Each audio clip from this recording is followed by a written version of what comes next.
Investigators are looking into the tragic death of a 19-year-old from Layton. He was involved in a crash in Box Elder County, but his body was discovered hours later, about a half-mile away from the crash site. Thanks for being with us. I'm Heidi Hatch. I'm Mark Cabell. Lincoln Graves has been looking into this tragic and bizarre case today. He's live in Layton for us right now. And what have you learned today, Lincoln? Yeah, Mark and Heidi, this really is an awful time for Samuel Slade's friends and family. Investigators say he was from here in Layton. He went to school here, but he died after a crash near Tremont on early Wednesday morning. His body was found a half-mile away from the crash site, and we still don't know exactly how he died. Today it was sunny, and SR 13 in Box Elder County was clear of snow and ice. Early Wednesday morning was a different story. Lots of snow, slick conditions, so yeah, very much winter conditions. Troopers say they responded to a crash here near mile marker 16 that morning, but the driver couldn't be found.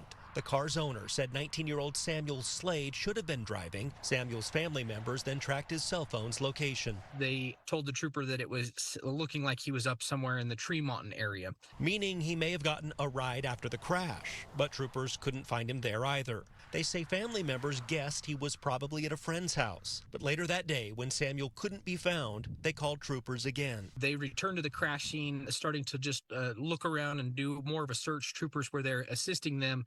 And during that time, as they were doing that, is when a family member located the body. His body was found a half-mile from the crash site. The state medical examiner is now investigating how he died. Troopers say the location of Samuel's phone threw everyone off, and they assumed he was in Tremonton and not at the crash site. They had returned to the complex and actually located the cell phone at the complex in the parking lot. So ultimately, that's why it was showing at that location, is because the cell phone was still there.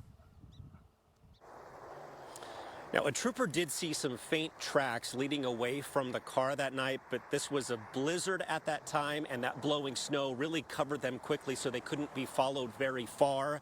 It is unclear why Samuel may have wandered from that accident site or if he was injured at all in the crash. Live in Layton, Lincoln Graves, KUTV 2 News.